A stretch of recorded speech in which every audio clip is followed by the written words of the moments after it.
जय श्री राम, जय बजरंगबली। जो लोग राम नाम लिखते हैं, उन्हें राम नाम की महिमा के बारे में पता ही होगा। ज़रूर अगर आप लिखते हैं राम नाम या राम नाम जाप करते हैं या हनुमान चालीसा का जाप करते हैं, तो आपने कभी न कभी कोई न कोई हनुमान जी का, राम जी का चमत्कार ज़रूर देखा होगा। क्योंकि भक्तों को चमत्कार प्रभु दिखाते ही हैं और अगर आप इस भक्ति की ओर बढ़ रहे हैं, तो आपको कुछ न कुछ खुशखबरी या फिर आपकी मनोकामना कुछ भी हो, वो ज़रूर पूर्ण होने वाली है। ये 100% गारंटी। क्योंकि हनुमान जी हो या राम जी, कभी भी अपने भक्तों को दुखी नहीं देख सकते। अगर आपको लगता है कि आप बहुत ज़्यादा दुखी, आप बहुत ज़्यादा परेशान हैं, तो एक बार आप राम नाम जाप करके ज़रूर देखिए। बहुत सारे लोगों का तो नहीं, लेकिन कुछ लोगों का मेरे पास कमेंट आ रहा था, जो कह रहे थे कि ये कहानियाँ जो मैं सुना रही हूँ, ये गलत है या काल्पनिक है। तो देखिए, आप किसी के ऊपर ब्लेम करने से पहले उस चीज़ को पहले रियलाइज़ करके देखिए। अगर आपको लगता है ये कहानियाँ हैं, ये सारी चीज़ें मनगढ़ंत हैं, तो एक बार आप राम नाम जाप करके देखिए, राम नाम लिख कर देखिए या हनुमान चालीसा का जाप करके देखिए। और कुछ भी मनोकामना के साथ, जब भी आप किसी मनोरथ के साथ कोई काम करते हैं, तो 100% गारंटी कि आपका वो काम ज़रूर होता है। और जैसे ही आपका वो काम हो जाए, तब आप मुझे रिप्लाई ज़रूर करना और कमेंट बॉक्स में ज़रूर बताना कि आपके साथ वो चीज़ हुई या नहीं। क्योंकि अगर हम किसी को गलत कह रहे हैं, तो पहले उसका हमें तथ्य समझ लेना चाहिए। अगर आप मुझे गलत कह रहे हैं, तो कोई बात नहीं, मैं तो कुछ नहीं कह रही हूँ, लेकिन भगवान हर चीज़ को देखते हैं, समझते हैं। अगर भगवान की चीज़ों को भी आप इस तरह से बोलोगे, तो ये चीज़ गलत है। एक बार आप भगवान पर विश्वास कीजिए। अगर मुझ पर विश्वास नहीं, कोई बात नहीं, आप भगवान पर विश्वास कीजिए। राम नाम लिख कर तो देखिए, अगर आपकी मनोकामना ना पूर्ण हो, अप तब मुझे बोलना। और इसके बाद आप हनुमान चालीसा का जाप करके देखिए। मैं ये नहीं कह रही कि राम नाम लिखने से या हनुमान चालीसा पढ़ने से ही नौकरी लग जाती है या कोई भी काम हो जाता है। उसके साथ आपको कर्म भी करने पड़ते हैं। यानी अगर आपको नौकरी चाहिए, तो आपको पढ़ाई भी करनी चाहिए। उसके साथ ही आपकी जो है भक्ति भी चलनी चाहिए। ये नहीं कि एक ही चीज़, यानी सिर्फ़ भक्ति से ही आपकी नौकरी नहीं लग जाएगी या सिर्फ़ पढ़ने से नौकरी नहीं लग जाएगी। दोनों चीज़ें आपको समान रूप से रखनी है। क्योंकि भगवान भी ये कहते हैं कि आप कर्म करो और फल की इच्छा मत करो। जब फल देना होगा, जो फल देना होगा, वो मैं आपको दूँगा। क्योंकि ज़रूरी नहीं कि हमारी किस्मत में जो हम पूछ रहे हैं, जो माँग रहे हैं, जो बोल रहे हैं, वही हमें मिल जाए। क्योंकि अगर हमने कुछ चीज़ें भगवान से माँगी, भगवान को पता है ये चीज़ मेरे लिए सही है या नहीं। अगर वो देनी होगी भगवान को, तो तुरंत दे देंगे। अगर नहीं दे रहे हैं, किसी चीज़ में देरी हो रही है, तो इसका मतलब ये है कि शायद वो हमारी किस्मत में नहीं है। और उससे कई ज़्यादा अच्छी चीज़ें भगवान ने हमारे लिए लिख कर रखी, क्योंकि भगवान अपने भक्तों के लिए कभी भी कुछ गलत नहीं कर सकते। जैसे हमारे माँ-बाप हैं, वो हमारे लिए, यानी अपने बच्चों के लिए कभी भी गलत नहीं सोचते, तो हम भी भगवान के बच्चों के ही रूप में हैं। तो भगवान हमारे परमपिता परमेश्वर हैं, तो वो हमारे लिए गलत कैसे सोच सकते हैं? तो इस बात को आप अपने दिमाग में रखिए। और किसी को भी कमेंट करने से पहले, पहले आप भगवान की तरफ देखिए कि क्या भगवान गलत हैं?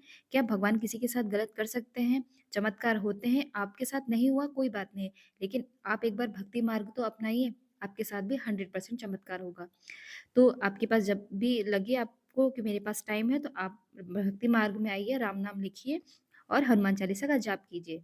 तो देखिए, आज जो अनुभव मैं आपको बताने वाली हूँ, वो है अपर्णा जी का। तो अपर्णा जी बताती हैं कि कुछ दिनों से उनकी मम्मी की तबीयत बहुत ज़्यादा खराब थी। यानी जब उनका एक्सपीरियंस ये शुरू हुआ, उसके पहले की बात बता रही हैं, यानी जो चमत्कार हुआ उसके पहले की।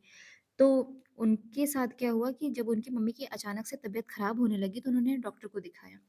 तो कुछ भी पता नहीं चला, लगा कि शायद नॉर्मल कोई दिक्कत है, क्योंकि उनका वेट कम होता जा रहा था और उन्हें हाथ-पैरों में बहुत ज़्यादा तकलीफ़ हो रही थी और सिर के बाल उनके झड़ रहे थे।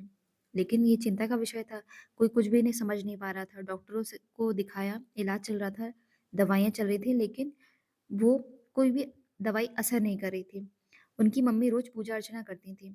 एक दिन अचानक उनके मन में पता नहीं क्या आया और वो पूजा-अर्चना करते हुए हनुमान जी की तरफ उन्होंने देखा और रोने लगीं और हनुमान जी से कहा कि प्रभु, अब आप ही सँभालिए, मुझे कुछ समझ नहीं आ रहा कि मुझे क्या हो रहा है। और अचानक से उन्होंने राम नाम जाप करना शुरू किया। और जब पूजा करके उठी, तब उन्होंने अपने बच्चों को बताया कि आज मैंने राम नाम जाप किया। तो सभी ने कहा क्यों? तो कहने लगी, पता नहीं क्यों मेरे मन में हुआ कि मुझे राम नाम जाप करना चाहिए। सभी ने सोचा कि शायद मम्मा को मन हुआ होगा, इसलिए मम्मा ने राम नाम जाप किया। कोई बात नहीं। फिर 2-3 दिन बाद उनका फिर से मन हुआ, तब उन्होंने फिर से राम नाम जाप किया। तब उन्हें समझ में आया कि मुझे कुछ फ़र्क समझ में आ रहा है। तब उन्होंने सोचा क्या पता मुझे दवाइयों से तो आराम मिल रहा है लेकिन इतना नहीं मिल रहा है, क्या पता भगवान की भक्ति से ही मुझे आराम लगने लगे। और वो हनुमान चालीसा का लगातार जाप करने लगी और राम नाम लिखने लगी। तो राम नाम लिखने के बाद, हनुमान चालीसा का जाप करने के बाद उन्हें बहुत फ़ायदा दिखने लगा। धीरे-धीरे उनकी तबीयत ठीक होने लगी और वो रोने लगी।